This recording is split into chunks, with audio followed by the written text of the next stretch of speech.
Kepo nggak? Kepengen podcast keluarga. Halo, ketemu lagi di Kepoga episode kedua.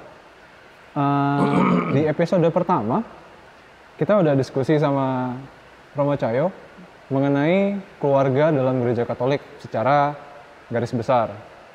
Nah, di episode kali ini kita mau coba bahas nih, sebelum dua orang itu memutuskan untuk menikah, itu kan pasti harus terbuka satu sama lain. Nah, tapi kita harus terbuka sampai sejauh mana? Ada nggak sih hal-hal yang mungkin tidak usah diceritakan ke calon pasangan? Untuk hal itu, kita akan bahas bersama dengan Romo Cahyo. Gimana kabarnya Romo hari ini? Baik sekali, Sehat? meskipun cuaca hujan. Cuaca hujan. Terus gimana rasanya misa yang cukup normal dengan umat dibandingkan dengan misa waktu streaming kemarin? Sekarang jauh lebih baik, Lebih tertata, lebih rapi, nggak ngomong tidak jawab terlalu sendiri banyak ya. Bagus. Oke, kita langsung masuk ke topik pertama ya. Pertanyaan yang paling penting nih. Ya, Ketika seseorang itu mau menikah, itu kan ibaratnya seseorang itu mau mengikat diri dengan orang lain sampai selama-lamanya, sampai maut memisahkan. ya. Itu kan bukan hal yang simple ya, bukan hal yang remeh gitu. Terus kita tuh harus membuka diri sampai sejauh mana sih terhadap pasangan itu? Kalau ingin sungguh-sungguh nanti mencapai tujuan yang maksimal, keterbukaan sejauh mungkin, semaksimal mungkin. Kalau perlu, tidak ada yang disembunyikan lagi. Gitu. Sehingga hidup sungguh-sungguh menjadi hidup yang nyaman, karena masing-masing sungguh-sungguh tahu siapa pasangannya. Sungguh-sungguh dia bisa menerima untung dan malang, lebih dan kurangnya. Bukan hanya pas janji, tapi memang sudah diketahui, sehingga ketika pas janji, ya mantap, memang aku udah tahu segala-galanya. Begitu. Terus kalau misalnya menurut Romo, kita harus terbuka paling nggak dalam aspek apa aja? Ya, pertama-tama keterbukaan yang paling diperlukan, keterbukaan mengenai masa lalunya. Masa lalu yang kayak gini misalnya. Misalnya saja salah satu udah pernah pacaran, siapa tahu mungkin pernah relasi lebih jauh lagi, atau mungkin sudah terikat oleh tali perkawinan. Itu harus diketahui karena nanti urusannya bisa berbeda-beda dan itu akan membuat orang lebih mantap. Ini yang dari sisi masa lalunya. Supaya dengan melihat masa lalu, masa depan akan lebih aman. Terus misalnya gini,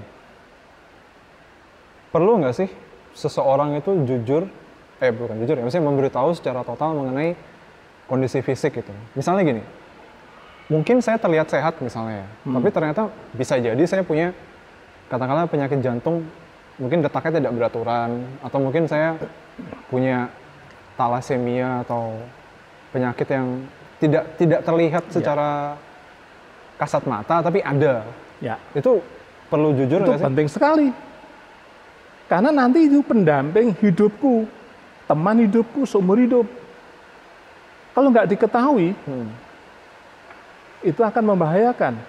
Nah, kalau aku tahu, misalnya saja yang satu misalnya saja ada kanker, misalnya saja yang satu tidak akan bisa punya anak, itu akan menguji cintanya lebih dalam lagi. Nah, dengan tahu situasi ini, bahwa nanti akan terjadi seperti ini, maju terus enggak? Jadi, keputusan akan lebih matang.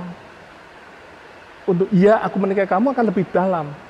Tahu resiko yang akan diterima. Berarti memang lebih baik dari awal tuh udah ngasih tahu. Gitu. Ya, dari pengalaman keluarga yang keterbukaannya penuh, jauh lebih menguntungkan daripada menyimpan, karena disimpan lama-lama akan meledak. Tahu dari orang lain. Itu yang membuat marah pasangan. Iya, iya. Meskipun kadang-kadang ketika set cerita, kadang-kadang ya takut-takut, tapi lebih baik. Dan banyak contoh-contoh. Berani nggak terus karena pasangan ada sakitin? Ya, jalan terus. Jalani. Lalu Tuhan yang bekerja. Dan banyak pengalaman-pengalaman yang terjadi menurut ilmu yang biasa, mungkin nggak punya anak, ternyata bisa. Ternyata yang punya anak, ternyata bisa sembuh baik. Lalu mengandalkan kekuatan Allah bersama-sama membantu mereka akan lebih baik lagi. Berarti kalau memang katakanlah sudah tahu misalnya calon pasangannya punya kekurangan dalam satu aspek fisik gitu ya. Itu kalau memang memutuskan menerima, ya berarti mau nggak mau harus komitmen dan secara rohani disarankan juga untuk berdoa gitu. Betul. Ya. Dan usaha dan juga doa. Tidak semudah yang dibayangkan juga ternyata ya. Ya, namun banyak pengalaman-pengalaman yang terjadi sudah. Iya, ya banyak. Nah, pertanyaan kedua ini mungkin relevan dengan banyaknya anak muda zaman sekarang. Anak muda zaman sekarang itu kan kesannya kalau misalnya nggak punya pacar itu nggak kurang gimana gitu kan.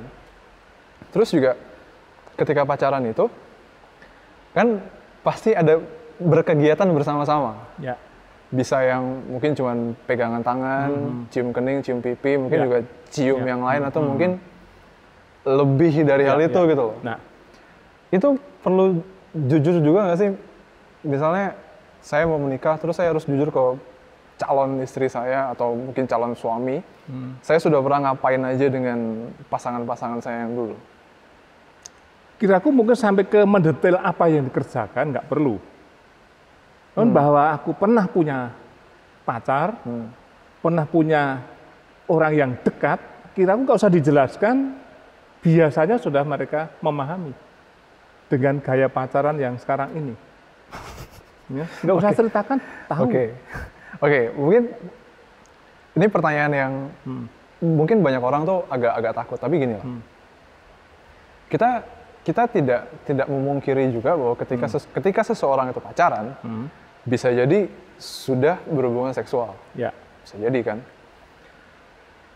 Ketika orang itu menikah tidak dengan orang yang berhubungan seksual itu, misalnya saya sama siapa, terus nanti nikahnya sama siapa gitu loh. Nah, saya harus jujur mengenai hal itu nggak sih? Maka kalau memang baik dan ingin semua oke di kedepannya, semua jujur sebelumnya. Bertengkar sekarang lebih baik daripada bertengkar di kemudian hari. Mending putus sekarang daripada putus nanti. Kalau udah pernikahan baru rame, bahaya. Kok sekarang belum ada resiko apa-apa? Meskipun tadi seringkali takut nanti kok nggak jadi gimana? Kok nanti aku diputus gimana? Seringkali kan gitu ya. Tapi justru kalau sungguh-sungguh mencintai, untuk menguji cintanya, inilah aku apa adanya. Dan inilah yang lalu akan membuat cintanya lebih dewasa. Maka kalau sungguh-sungguh cinta yang beneran, apapun yang ada akan diterima. Apapun keadaannya, ya inilah aku. Dan itu sungguh-sungguh membantu ke depan. Jadi kalau misalnya udah beneran melakukan hubungan seksual itu mending cerita aja gitu. Cerita aja, saling bercerita pengalaman masing-masing. Terus sekarang oke, kita bersama-sama untuk ke depan. Iya. Ya memang untuk yang putra tidak ada bekasnya. Iya, yang cewek sih yang masalah. Putri itu membekas. Jadi lebih baik keterbukaan akan membantu, meringankan masa depan. Bahkan selama ini pun nanti ya soal keterbukaan HP pun bisa terbuka. Sampai suami istri keterbukaan mass media akan lebih menguntungkan. Udah mulai nyimpan-nyimpan, tutup-tutup, kurang bagus. Berarti menurut Pastor ketika suami istri itu HP masing-masing itu harus tahu isinya apa gitu? Itu paling aman. Nggak ada rasa was-was. Karena udah mulai nyimpen, ada was-was. Dan ini rasa was-was akan membuat mudah marah, mudah curiga. Itu pelan-pelan akan menjadi meledak. Tapi semua terbuka, terserah mau diapakan. Mau dibuat apa monggo. Karena nggak ada apa-apa yang perlu Iya, dicurigai. Nah itu loh, jadi hidup jadi ringan. Tapi banyak juga yang mengatakan gini, ini terutama di media sosial ya. Ya. Di situ tuh kayak, kalau memang kamu percaya sama aku, ya udah, percaya sama aku lah. Ya. Ngapain sih kamu Nah, cek-cek HP-ku? Ya. Padahal gini, bisa jadi orangnya ini memang beneran jujur, Ya. beneran baik, hanya saja dia merasa kalau sampai HP-nya dilihat, Ya. itu melanggar privasinya dia gitu. ya itu salah satu senjata untuk menutupi diri sendiri, membentengi diri sendiri. Oh, Kalau memang nggak ada apa-apa, ya kenapa? kalau memang dapat dipercaya, kenapa tidak berani membuka?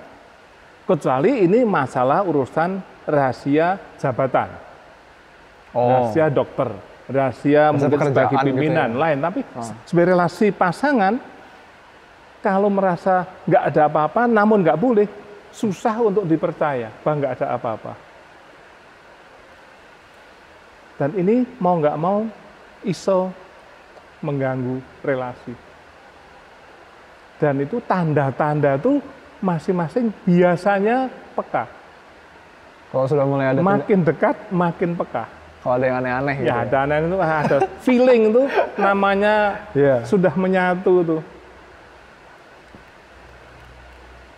Tapi seandainya ada pasangan yang sama-sama berprinsip gitu, bahwa Ya. ada beberapa hal yang memang itu adalah privasi pribadi, privasiku sendiri. Jadi istri atau suami nggak boleh tahu. Maksudnya nggak usah tahu lah. Maksudnya kalau nggak nanya, ya nggak dikasih tahu. Dan dua-duanya berprinsip gitu. Masing-masing Ya. punya privasi yang sebisa mungkin tidak dilanggar. Dan mereka masing-masing menghormati Ya. itu. Kalau menurut Romo gimana? Kalau kayak gitu? Kalau memang sejak awal, ya, mungkin mereka punya prinsip dan itu mampu menjalani, mungkin bisa terjadi. Sampai mati ada hal yang seperti tidak itu. diketahui.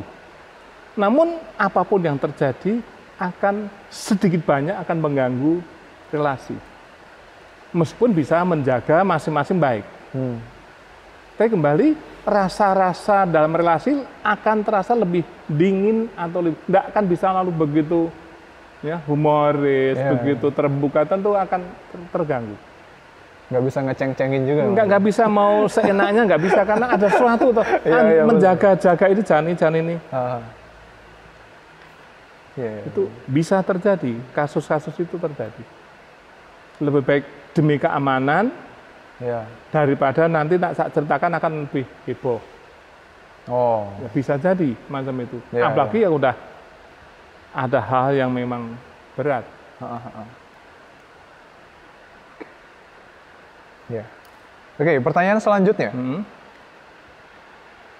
Ketika seseorang itu memutuskan untuk menikah, maksudnya ketika sudah awal-awal menikah, itu kan bisa jadi pasangan itu tidak tinggal langsung satu rumah sendiri gitu loh. Ya. Kan bisa jadi masih tinggal dengan orang tua atau Ya. mungkin dengan anggota Ya. keluarga yang lain. Nah. Nah, itu perlu cerita juga Ya. nggak sih? Nah, ini penting dibicarakan. Ya. Mengenai masa depan apa yang akan aku kerjakan. Tinggal nanti di mana, bersama keluarga, orang tuaku, kok ya misalnya orang tuaku udah lansia harus aku tunggui, harus tahu. Bahkan nanti aku apakah masih harus punya tanggungan untuk membiayai adik-adikku? Apakah aku nanti juga masih harus punya tugas-tugas yang lain? Ini perlu dibicarakan bersama-sama. Lalu kalau perlu, apakah ada jangka waktu sekian tahun? Ataukah harus lama sampai misalnya mendampingi orang tuanya yang udah hanya satu-satunya harus didampingi, nggak ada yang lain? Ini semua baik diperbincangkan. Lalu ngambil putusan bersama-sama demi relasi bersama-sama. Bahkan kalau masih ada saling membantu misalnya, harus ada tanggung jawab, itu dibicarakan bersama-sama. Biasanya saya anjurkan kalau pihak putra membantu pihak orang tuanya, misalnya yang memberikan pihak putri. Ke orang tua pihak putri atau adik-adik dibantu, mungkin yang bersama-sama yang memberikan yang pihak laki-laki. Oh, Jadi berarti silang gitu itu ya? akan merasa lebih bagus karena membawa nama baik pasanganku, baik di mata orang tuaku. Jadi supaya ya udah aku menikah dengan orang yang benar Ya, gitu ya. ini keterbukaan. Kalau sendiri-sendiri nanti jadi kecurigaan yang muncul. Kok duit habis terus kan? Iya, bisa jadi. Ini yang bahaya. Maka kalau pakai silang itu keterbukaan dan akan lebih nyaman. Itu soal tata keuangan bersama-sama, akan masa depan bersama-sama, ditemu bersama-sama. Biasanya akan membawa jauh lebih baik. Oke. Bahkan kalau perlu kerjanya apa, gajinya berapa, mulai terbuka sejak awal. Nanti mau rencana-rencana apa, kemampuan dari pihak yang putri, yang putra bagaimana? Karena cinta tidak cukup hanya soal cinta. Perlu ada sarana yang ada, yaitu ekonomi. Kok ekonomi pas-pasan, bagaimana nanti mereka akan menghidupi? Nah, itu. Nah, maka itu diperlukan nanti tata kelola ekonomi, maka ada dalam pelajaran pranikah juga ada kelola ekonomi. Namun tidak hanya teori, harus dipraktekkan dalam hidup sehari-hari. Kok enggak buyar, Iya, benar. kacau. Ekonomi nggak dipikirkan ke depan, bahaya. Makanya dengan orang-orang yang biasa bicara dengan keluarga, perlu gimana menempuh ekonomi ini. Supaya jangan merosot, kok bisa makin membaik. Kembali sejahtera, jiwa dan raga. Apalagi zaman sekarang, Iya. biaya banyak, Punya anak banyak sih. biaya tak terduga banyak. Iya. Kok nggak dipikirkan baik-baik, roboh, cinta hilang, cinta hilang, Iya. rugi. Balik ke keluarga lagi, Mo. Kadang-kala gini, keluarga itu kan tidak hanya bapak ibu, Ya, ada juga adik kakak, Ya. ada juga om Ya. tante Ya. sepupu Ya. gitu.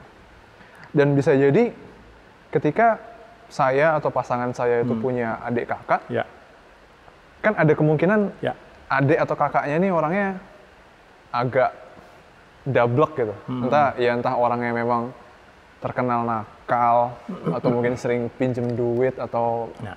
kalau misalnya ngomong nggak enak, itu sampai harus cerita juga nggak sih mengenai ini hal itu? termasuk yang perlu dibicarakan bareng-bareng. Maka pentingnya selama masa pacaran, maka dalam gereja itu ada masa pacaran, ada masa tunangan. Resmi itu pacaran Untuk resmi Oh. tunangan Iya. kurang lebih 1 tahun.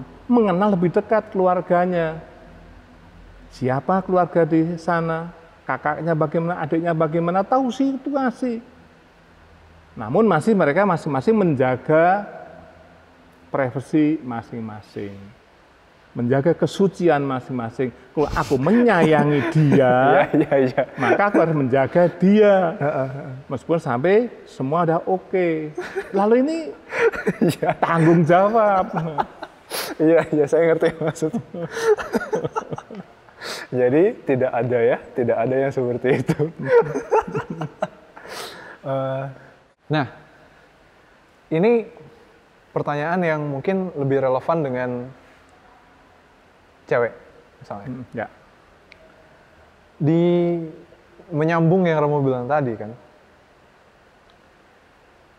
hidup di zaman sekarang itu nggak mudah, pertama-tama. ya, Lalu bisa juga seseorang itu kan punya gaya hidup yang beda gitu dengan orang. Bisa jadi yang cowok biasanya makannya warteg, ya kan? Yang cewek biasanya makan yang fast food yang branded gitu.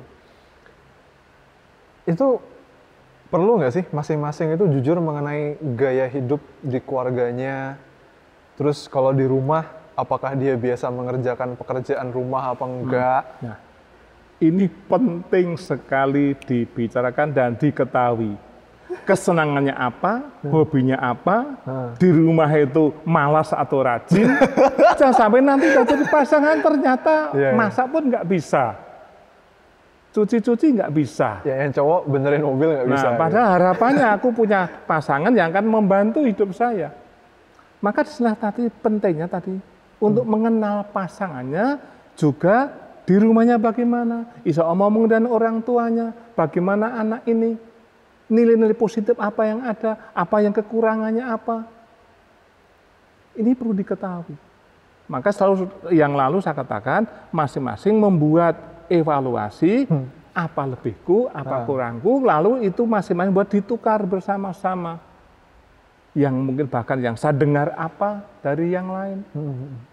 Ini lalu menjadi bahan perbincangan yang menarik. Dari masa pacaran tidak hanya sekedar dolan nonton, tapi membincangkan pribadi-pribadi antar pribadi itu sendiri. Karena kalau udah oke, memang punya rencana masuk ke depan. Kecuali hanya main-main aja. Itu perbedaannya.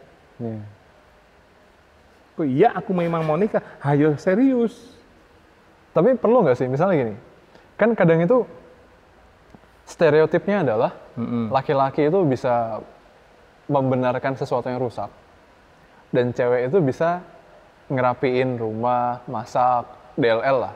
Ya standar pekerjaan laki-laki, pekerjaan perempuan gitu. Nah, itu sebenarnya penting nggak sih ketika untuk seorang laki-laki itu bisa menguasai skill itu dan perempuan juga menguasai skillnya perempuan, atau tergantung aja. Misalnya yang cowok lebih terbiasa bersih-bersih gitu, terus mungkin yang cewek yang entah kan satu hal bisa benerin apa gitu loh. Ya, itu maka apakah harus sesuai laki-laki perempuan atau ya udah kerjaan apa siapa yang bisa dikerjain aja gitu? Standar umum wanita bisa melakukan pekerjaan wanita.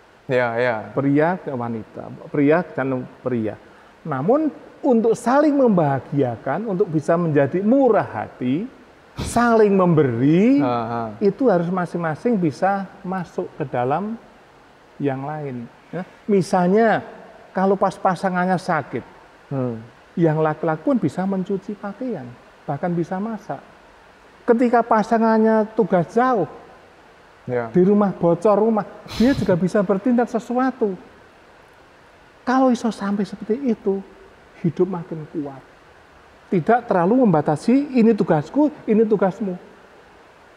Lalu ya belum klop, belum saling memberi, belum jadi satu daging, belum satu hati. Nah, untuk mencapai di situ loh, satu hati, satu daging itu ya perlu perjuangan, tidak hanya dalam hal hati kamu dan tindakan sehari-hari, sehingga lalu aku sungguh disayang, aku sungguh dibantu.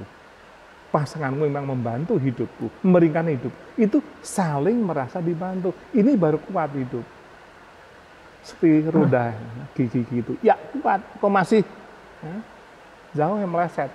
Berarti sebaiknya kalau laki-laki bisa mengerjakan pekerjaan laki-laki dan beberapa pekerjaan perempuan. Dan kalau misalnya yang cewek bisa ngerjain kerjaan cewek dan beberapa kerjaan cowok gitu meskipun tidak maksimal. Tapi yang penting kalau kepepet bisa gitu ya. Kepepet bisa. Ini membantu banget nih. Banyak contoh-contoh sehari-hari. Terus kalau misalnya tentang parenting, mendidik anak gitu ya. Nah, kalau di kebanyakan ya, sekarang itu kan beban ekonomi itu kan kebanyakan besar oleh suaminya. Makanya mau nggak mau mungkin suaminya kerja normalnya kan sampai jam 5 ya. Kan mungkin sampai jam 7, jam 8 malam udah capek, mungkin tinggal makan, mandi, tidur gitu. Jadi beban ngurus anak itu lebih banyak ke istri. Itu menurut Romo gimana? Memang ya, lebih banyak anak ketemu dengan ibu. Namun bagaimana kalau yang ibunya pun kerja? Nah, ya itu juga. Kan banyak kasus-kasus dan tidak sedikit ibu-ibu yang pandai-pandai mengatur. Dengan anak-anak waktu yang singkat bisa beradaptasi, bisa memberi waktu semaksimal mungkin lewat mendampingi belajar, bermain. Namun bisa tugas-tugas yang keibuan juga terjamin. Maka ketika bapak yang sudah capek pulang tidak hanya langsung duduk dan dilayani, namun juga bisa tukar pengalaman bagaimana anak-anak perkembangannya sampai saat ini. Itu kesempatan mereka bermain bersama-sama karena kebapaan dan keibuan harus ada dalam diri anak. Maka ini lalu bersama-sama bincang-bincang bagaimana mendidik anak-anak dalam kebersamaan. Nggak bisa langsung sana ikut sana aja. Ikut aja ibu. Kebersamaan bapak sebagai pemimpin, namun ibu juga sebagai pendamping kelihatan. wibawa bapak juga ada, ini wibawa ibu juga kelihatan. Dan ini anak akan membawa dalam hidupnya. Peran-peran ini akan mempengaruhi ke depannya. Jadi tidak sembarangan dan tidak bisa lalu menyerahkan ke yang lain kepada ibunya semata-mata. Berarti Itu memang urusanmu nggak bisa. masing-masing harus mungkin memang porsinya lebih banyak di Ya. istri atau ibu, Ya. tapi bukan berarti bapak atau suaminya Ya. bisa lepas tangan Ya terhadap nggak bisa, anak itu gitu ya. urusanmu, nggak bisa. Karena kan Karena, ternyata banyak juga, maksudnya bukan banyak ya. Ada. Ada yang seperti itu. Ya. Ada beberapa keluarga yang punya prinsip-prinsip macam itu. Tapi umumnya keluarga yang sungguh-sungguh harmonis biasa terjadi juga sharing di dalam kehidupan itu dalam mendidik anak. Sehingga anak-anak pengaruh bapak dan ibu jadi seimbang. Lalu anak juga menjadi anak yang baik, ketaatannya baik, relasi dengan orang tua baik, dan itu membahagiakan. Dan itu keluarga yang sederhana kadang-kadang luar biasa. Iya. Kayaknya memang ya, kalau ketika seorang anak yang tumbuh dengan kasih sayang bapak ibu yang seimbang, Ya. itu kayaknya memang secara karakter Ya. juga lebih Ya. balance gitu nggak Ya. sih? Maka di sini bukan jaminan bahwa orang tua yang cerdik pandai akan bisa mendidik anak sukses berhasil juga dalam hal moral pendidikan. Tidak otomatis. Tidak sedikit keluarga yang sederhana, bahkan yang bapak ibu tidak berpendidikan tinggi, namun anak-anaknya baik. Anak-anak bermoral. Sukses juga dalam pendidikan. Mengapa? Ya. Kembali relasi dengan anak dan relasi dengan atas terjaga dengan baik. Dan ini dilihat oleh anak. Anak melihat bagaimana kerja keras orang tua dan bagaimana orang tua berusaha untuk mendampingi anak-anaknya. Dan ini balance. Itu kebahagiaan. Ya. Tidak semudah yang dibayangkan ya ternyata. Memang tidak mudah. Oke, ini pertanyaan terakhir. Seringkali itu seseorang suka dengan orang Ya. yang berbeda tingkat ekonomi. Misalnya, entah yang cowoknya lebih kaya lah, atau mungkin ceweknya lebih kaya, jatuh cinta, suka dengan pasangan yang keluarganya lebih sederhana gitu. Itu kan kadang-kadang ada beberapa masalah ya. Pertama, bisa jadi keluarga yang kaya itu menganggap rendah keluarga yang lebih Ya. sederhana. Ya. Bisa juga keluarga yang sederhana itu minder akhirnya. Terus keluarga yang lebih kaya atau mungkin calon pasangan yang lebih kaya ini jadi takut apakah bisa hidup sederhana. Yang sederhana juga mikir, bisa nggak sih aku menghidupin dengan gaya hidup dia yang lebih dari aku gitu loh. Itu kalau menurut Romo harus terbuka kayak gimana sih? Tapi menurut saya ya, Ya. pilihan pertama-tama aku cari pasangan, kira aku motivasi awal bukan mau mencari yang lebih rendah ekonomi dan lebih tinggi. Kadang-kadang bukan motivasi pertama. Iya, memang Ya, bukan ya. motivasi pertama. Kadang-kadang itu menjadi akibat. Karena udah merasa cocok, Iya.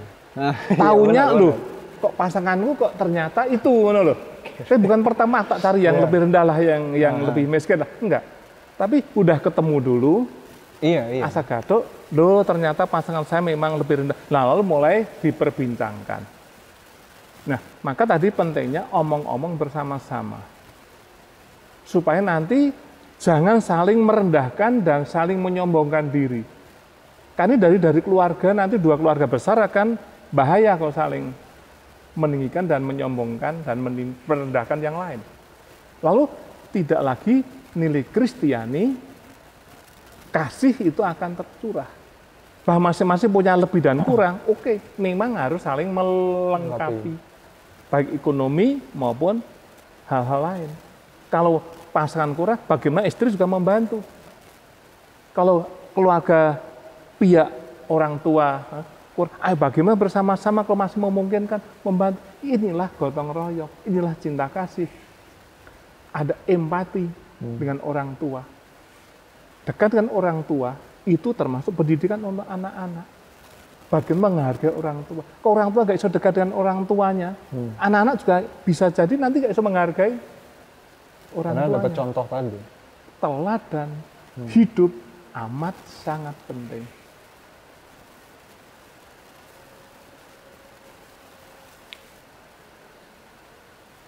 Terus berarti memang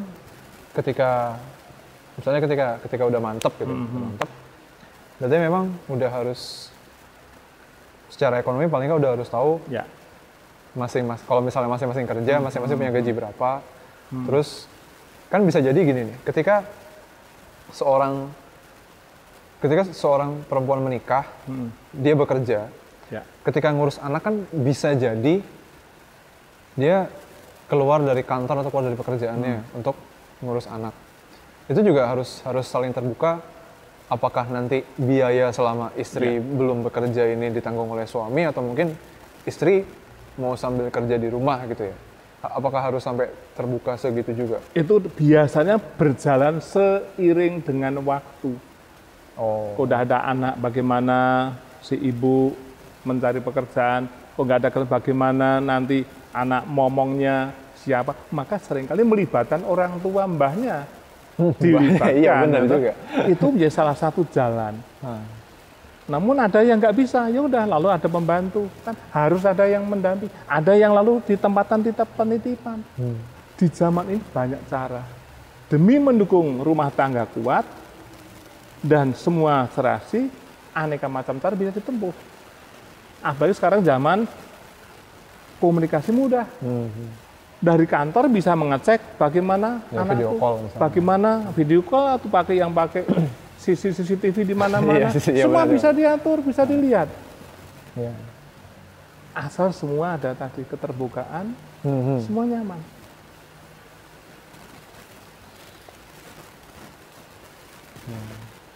Terus juga kalau misalnya seorang suami itu kerja apa, terus nanti kalau misalnya kerja kantoran ya, itu apakah ada kemungkinan promosi atau enggak, atau ketika wirausaha mau mengembangkan usahanya kayak apa, sampai harus cerita sedetail itu nggak sih sebelum menikah loh, sebelum menikah? Biasanya itu belum sampai ke titik itu. Oh, berarti Biasanya kalau udah mulai masuk, baru mulai menunjang karya pasangan itu bersama-sama dalam. Kalau suasana keluarga bagus, itu akan mudah mendukung. berarti cuma paling cerita ya aku bekerja Ya. sebagai ini, pendapatannya sekian Ya. gitu doang. Panjang juga ya sesi kali ini ya. Jadi sebagai summary, ringkasan, ternyata memang lebih baik kalau sebelum menikah kita Ya. terbuka sebanyak-banyaknya mengenai diri kita, mengenai keluarga, pekerjaan apapun, terhadap calon pasangan, Ya. agar jangan sampai terjadi keributan di kemudian masa hari, depan yang bisa berujung pada perpisahan. Dan kalau memang di gereja Katolik sih, kayaknya memang berusaha untuk lebih baik terbuka semua di depan, setuju di depan daripada bermasalah di belakang. Lebih baik putus kalau memang putus, ya udah putusnya di depan aja kan, daripada putusnya nanti ketika sudah menikah gitu. Kita ikatan lebih kuat ke depannya. Oke, sekian aja Kepoga hari ini. Terima kasih pada Romo Terima Cahyo kasih. waktunya, penjelasannya. Selamat sukses selalu. Interview ini selain dilihat di YouTube, juga bisa disaksikan di Anchor, Spotify, Google Podcast, Apple Podcast, SoundCloud, sama SoundCloud doang. Oke, terima kasih sudah menyaksikan. Sampai ketemu di episode selanjutnya.